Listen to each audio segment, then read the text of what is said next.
On part pour le wall 55, donc pour le warm-up, ce sera un 3 rounds, donc il faudra juste faire attention à ces mouvements.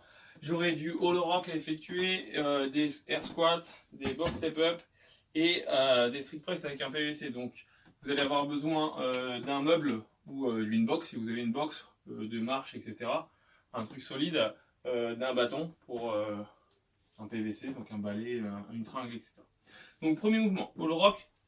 Je m'allonge au sol, je garde ma zone des lombaires, donc le bas de mon dos plaqué dans le sol, et je décolle mes omoplates. Ensuite, je vais tendre les bras, tendre les jambes en avant, et je vais me faire rouler d'avant en arrière 15 fois. Donc si vous êtes capable de le faire comme ça, bah faites-le comme ça. Sinon, je le fais en bent hollow rock, donc ce qui veut dire que vous avez vu, je forme un angle de 90 degrés avec mes jambes, et pareil, je garde ma zone de lombaire plaquée dans le sol, et je mets mes mains au niveau de mes chevilles à peu près, et je me fais rouler. Donc pareil, 15 allers-retours.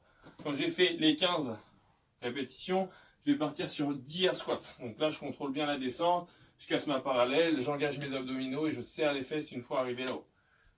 Les air squats sont terminés, je pars sur 10 box step up, donc 10 fois où je monte sur ma barre, je me grandis un maximum, je serre les fesses, je redescends et je change de jambe. Ici. Donc j'en ai 10 à faire au total. Et le dernier mouvement, donc des strict press avec un PVC. Si vous n'en avez pas, vous prendrez des bouteilles d'eau.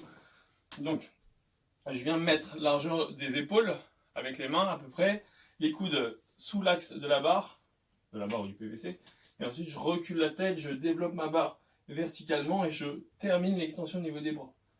Je contrôle la descente, elle touche mes clavicules, et je refais la même chose. Je dois le faire 15 fois. Quand j'ai terminé, je reprends au départ, et je fais ça sur 3 tours au total. Première partie. Donc on va partir sur 4 à 5 minutes d'échauffement et de découverte sur les mouvements. Donc le premier mouvement, ce sera un burpees, donc je pense que personne ne va le découvrir. Je rappelle, c'est un plaquage au sol où je me force à toucher la poitrine au sol. Ici, je me force à toucher ma poitrine au sol, je reviens un pied après l'autre ou les deux pieds en même temps, et quand je reviens en position debout, je saute et je tape mes mains derrière la nuque. Donc ça, c'est la première partie, donc c'est la partie qui servira peut-être, j'ai dit peut-être, qui servira tout à l'heure sur le Metcon aux personnes qui seront en Scale 1. Alors là, je vous le balance dans cet ordre-là, mais voilà. Scale 2, Scale 3, vous ferez des down and up, donc les Scale 3 comme d'habitude. Je resterai bras tendu sur la descente. Ici, je reste en position gainée, je me remets debout, et Scale 2, on fera la même chose, sauf que je ramènerai ma poitrine au sol, je reviendrai un pied ou deux pieds après, enfin deux pieds en même temps, un pied après l'autre, et je termine debout sans sauter, donc un burpees mais sans le saut. Donc je vous ai parlé du Scale 1. Pour les intermédiaires, ce sera un burpees reverse, on l'a déjà fait ensemble. Donc je me mets debout, ici je vais me faire rouler en arrière, ici, et je vais utiliser l'impulsion de mes bras pour pouvoir remonter, et quand je suis en position debout, je saute et je touche mes mains derrière la nuque. Donc je recommence, là,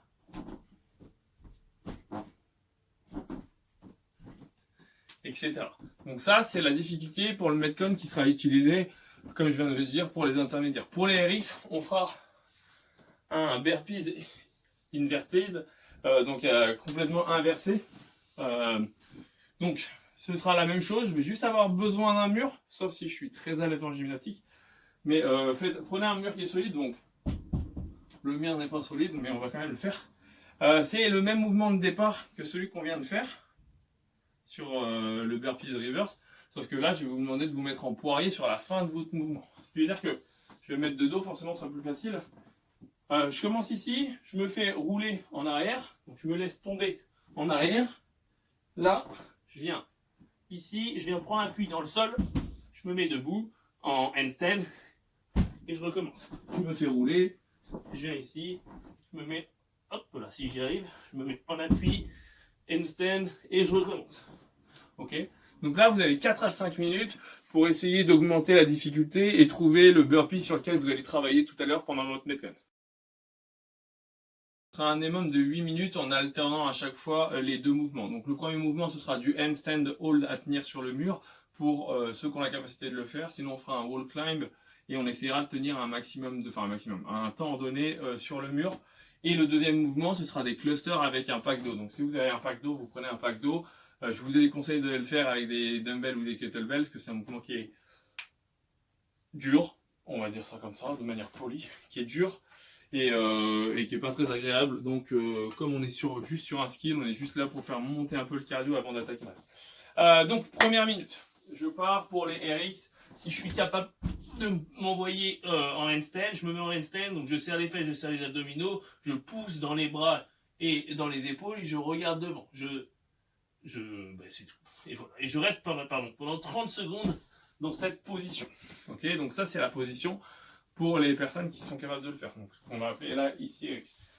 Pour les intermédiaires, on va faire similairement la même chose, sauf qu'on va partir en position de wall climb de manière à pouvoir se mettre dans la même position, donc tête en bas. Donc je suis ici, je pousse dans mes mains pour pouvoir essayer de me rapprocher un maximum du mur. Si je ne me rapproche pas complètement au point d'être collé sur le mur, c'est pas grave. Je suis ici, toujours pareil, je pousse dans les bras, je regarde devant, je serre les abdos et les fesses. Et là, je vais rester 20 secondes. Et je vais faire ma descente. Ok, donc j'ai dans la minute 30 secondes pour faire mon handstand de 30 secondes, etc. Pareil pour ceux qui étaient sur le wall climb. Deuxième mouvement, ce sera 5 clusters avec un pack d'eau. Si j'ai mon pack d'eau. Donc un cluster, c'est un thruster en fait où je fais un départ du sol à chaque fois. Ce qui veut dire que c'est un squat lean suivi d'un push-press. Donc je pars ici, je mets mes mains dans les bouteilles pour ceux qui n'ont pas compris depuis le début du confinement. Je mets mes mains dans les bouteilles pour éviter que mon pack s'éclate. Et je pars d'ici. Donc je vais commencer là, je regarde devant, je baisse les fesses. Je vais le faire en 2-3 cas. Je regarde devant, je baisse les fesses, je viens épauler, je fais un squat et là, je pousse de manière à faire un thruster en fait. Ici, donc je suis bras tendus. Et je recommence, je passe par le sol et je recommence le mouvement. Je dois en faire 5 seulement dans la minute. D'accord? Tout le temps qui vous reste, comme d'habitude, c'est votre récup. Et ensuite, on repart sur du handstand cluster, sur 4 tours ici. Pour le Metcon, je vais avoir besoin d'un mur, je vais avoir besoin d'un pack d'eau, pour ceux qui ont un pack d'eau, et comme tout à l'heure, d'une chaise ou d'un truc solide, des marches, etc. Le Metcon, c'est un 4-time avec... Non, j'ai pas mis de time cap, il n'y a pas de time cap. C'est un 4-time où ce sera un 21-15-9, donc exactement ce qu'on fait avec, j'allais dire Isabelle, avec Grace. J'ai dit Grace? Avec Fran, c'est mieux. Donc j'ai 21 mouvements, 21 répétitions à faire sur tous les mouvements, ensuite 15 et ensuite 9 et ça se termine. Donc les mouvements, pour le RX, ici ce sera un burpees inverted, exactement ce que je faisais tout à l'heure sur le dernier mouvement du skill, sur la première partie. Donc je commence face au mur, je me laisse rouler vers l'arrière ici, je me mets debout, ensuite je viens faire mon handstand et je pousse dans les bras et je recommence, je repars à zéro. Donc ça c'est pour la partie RX. Pour la partie intermédiaire, donc burpees reverse, donc c'est je me laisse rouler vers l'arrière, j'utilise l'impulsion des bras et je termine debout, je saute, je tape mes mains derrière la nuque. Ok. Pour les scale 1, ce sera des burpees normaux, d'accord. Pour les scale 2, ce sera des down and up où je viens mettre la poitrine au sol et je termine juste debout, donc un burpees sans le saut. Et pour les scale 3, ce sera un burpee, un down and up où je garde les bras tendus, donc en position de planche de gainage, et je finis debout, sans sauter, bien entendu. Donc ça, c'est la première partie. J'en ai 21 à faire, 21 mouvements de la difficulté que j'ai choisi. Ensuite, j'aurai 21 box jump, donc 21 fois où je saute sur le meuble qui me sert de box, ou sinon, je fais 21 steps en fonction du meuble que j'ai et de sa résistance, bien entendu. Donc, et en fonction de la forme du jour. Je fais mes 21 répétitions. Si je fais des step-up, n'oubliez pas de changer de jambe. Hein. Je sais que vous avez une jambe forte, mais le but c'est de pouvoir se renforcer des deux côtés et pas seulement d'un seul côté. Et ensuite, j'ai des thrusters à faire avec mon pack d'eau. Donc comme tout à l'heure sur le skill, c'était des clusters, c'était départ du sol à chaque fois. Là, c'est pas départ du sol, sauf forcément sur le premier. Je vais devoir épauler, descendre sur un squat, pousser dans le plafond et je recommence. Donc j'en ai 21 à faire, je termine le tour des 21, j'attaque le tour des 15, donc 15 burpees reverse, etc. 15 box jump, 15 thruster, 9, 9, 9 et ça se termine. Voilà, on attend vos scores.